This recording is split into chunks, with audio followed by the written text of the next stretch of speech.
Eu me lembro como se fosse ontem. Era manhã do dia 26 de dezembro de 1996 e o mundo ainda estava sonolento, anestesiado pelos restos do Natal. As luzes ainda piscavam do lado de fora da minha casa, os presentes ainda estavam empilhados no canto da sala, e foi quando tudo desmoronou. Eu era só uma mãe com uma filha perfeita. John Bennett, ela era meu pequeno diamante, uma bonequinha viva, sempre sorrindo, sempre posando. As pessoas a viam como uma estrela mirim, mas eu via a fragilidade por trás da maquiagem. Ela tinha apenas 6 anos. Naquela manhã, eu desci as escadas ainda de camisola, com o eco do silêncio da casa pesando mais do que o habitual. E então, vi aquele papel. Uma carta de resgate, 3 páginas longas, escritas com uma caneta da nossa própria casa. As palavras soavam falsas, quase ensaiadas. E o pânico me tomou antes mesmo que eu terminasse de ler. Meu corpo gelou. Corri pelo corredor, gritando o nome dela. John Bennett, John Bennett. Mas ela não respondeu. E o pior de tudo, a porta estava trancada por dentro. Nenhum sinal de arrombamento, nenhuma janela quebrada. Nada fora do lugar, exceto o que faltava.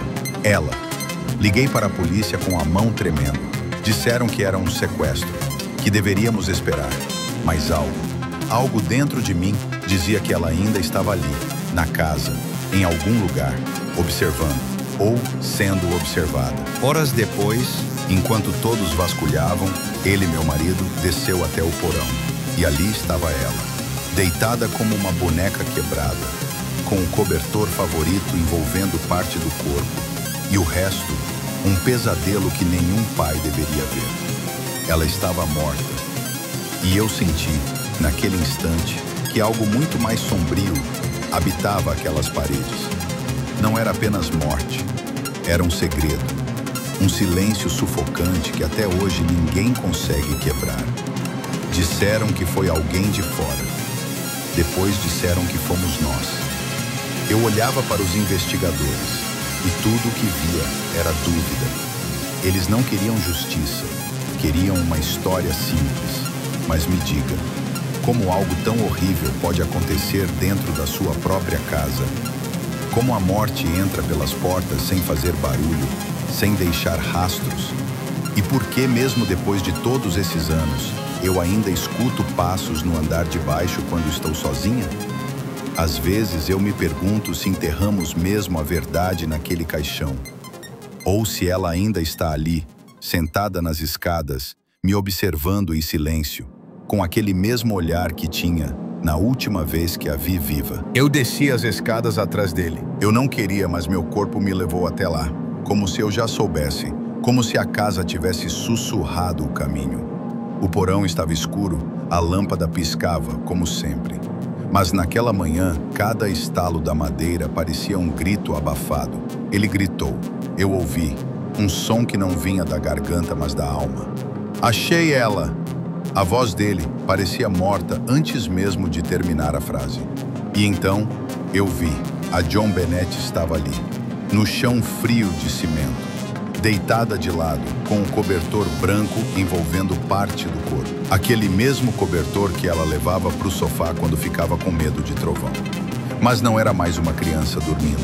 O pescoço dela tinha uma corda, apertada, cruel, com um nó feito com a alça de um pincel de madeira. Aquele pincel era meu. O rosto dela, pálido, com pequenos hematomas. A cabeça, fraturada.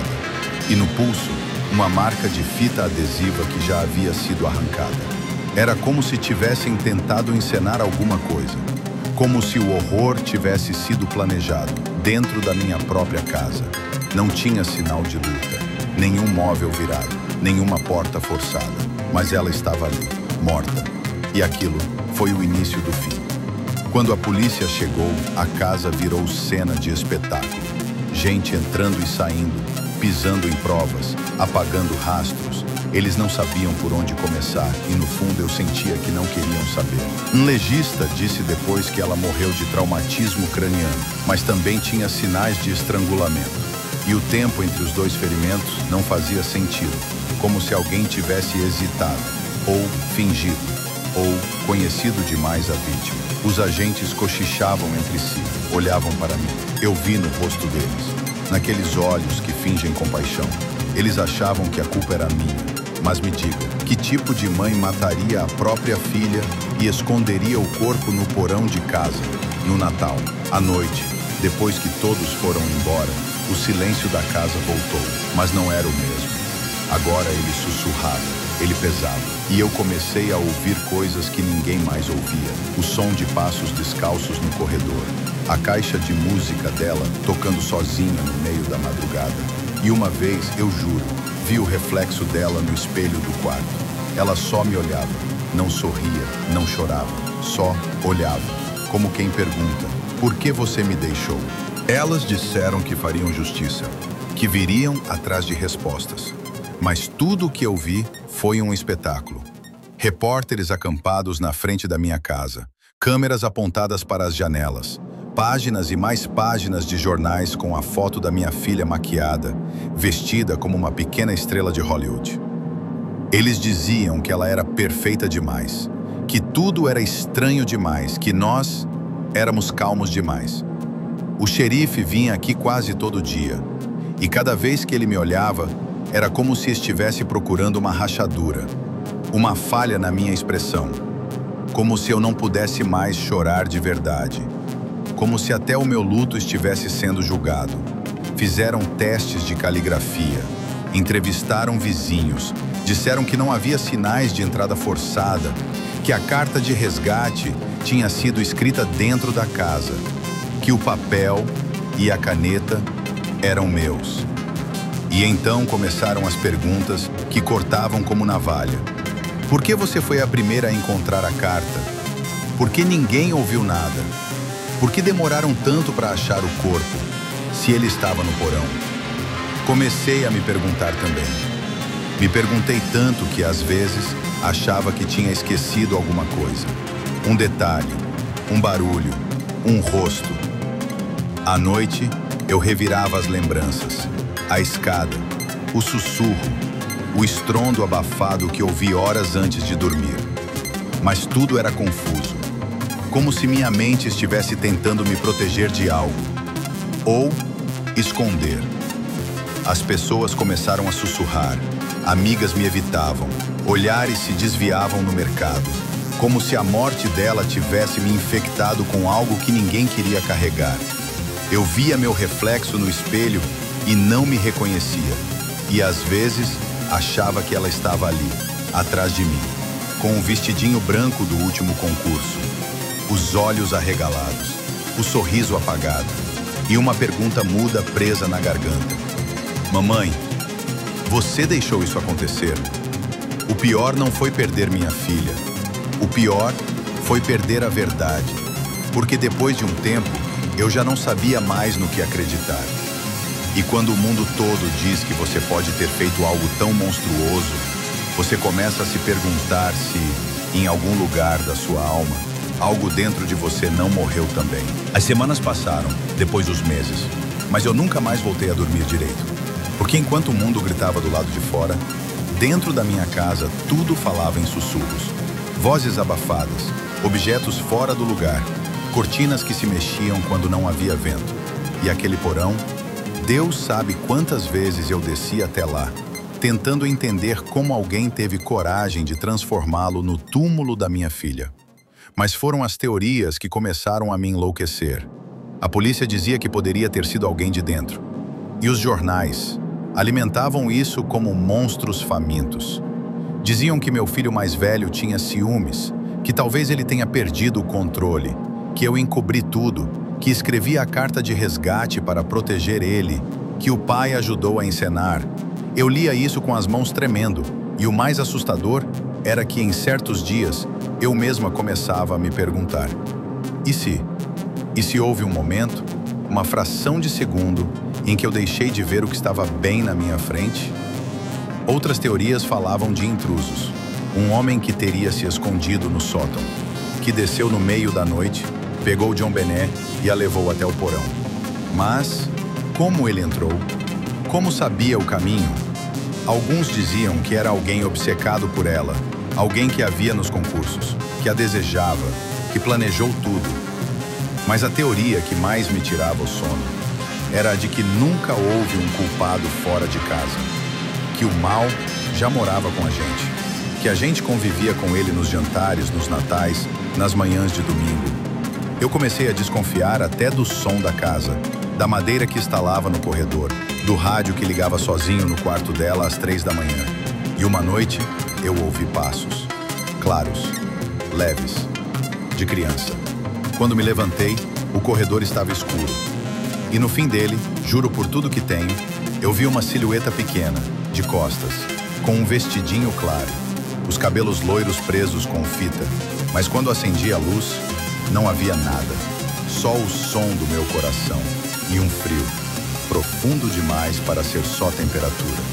Às vezes penso que a casa nunca mais se livrou daquele momento, que ela vive repetindo em silêncio o que aconteceu naquele porão, como se aquele instante estivesse preso no tempo. E eu também. Hoje, já se passaram quase 30 anos. As luzes de Natal já foram acesas e apagadas tantas vezes, mas, dentro de mim, ainda é aquele mesmo 26 de dezembro. O mesmo frio, o mesmo vazio. O caso virou um símbolo, um quebra-cabeça incompleto, usado por vozes na TV, documentários, teorias de internet. Mas para mim não são páginas de jornal, nem especulações. É a minha filha. E ninguém me devolveu ela. Nunca houve prisão, nunca houve confissão. A verdade se dissolveu em relatórios, áudios mal gravados, fitas perdidas e investigações mal feitas. A verdade foi enterrada, como ela. Às vezes, eu acho que todos nós, naquele dia, morremos um pouco junto com JonBenét. Morremos no silêncio do porão, no instante em que deixamos de ouvir sua voz. O tempo passou, as pessoas seguiram em frente. Eu não, porque ainda escuto os passos, ainda ouço o choro, ainda sinto aquele momento, congelado dentro de mim, como se o relógio tivesse parado exatamente ali. E toda vez que fecho os olhos, eu volto para o porão, volto para aquela manhã, volto para ela. E ela está lá, sempre, esperando que desta vez alguém finalmente diga a verdade. Você acredita em acaso ou em maldade silenciosa que habita dentro de casa? Uma criança morta no porão, uma carta escrita com a própria caneta da família, nenhum suspeito, nenhuma justiça, nenhuma verdade clara. Dizem que foi o crime mais perturbador da história americana. Dizem que o tempo apagou as pistas, mas há quem diga que tudo sempre esteve ali, no olhar, no gesto, no silêncio. Você está prestes a entrar num dos casos mais sombrios já vividos, baseado em fatos reais, contado em primeira pessoa. E nada do que você ouvir aqui será fácil de esquecer. Porque às vezes, o monstro não entra pela janela. Ele já estava no sofá, no jantar, no retrato da sala.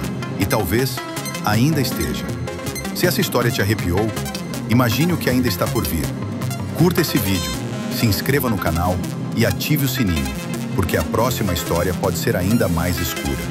E me diga nos comentários, você acredita que a verdade foi enterrada com JonBenét? Ou ela ainda vive, entre as sombras? Cuidado com o que você escuta à noite. Nem todo sussurro é só o vento.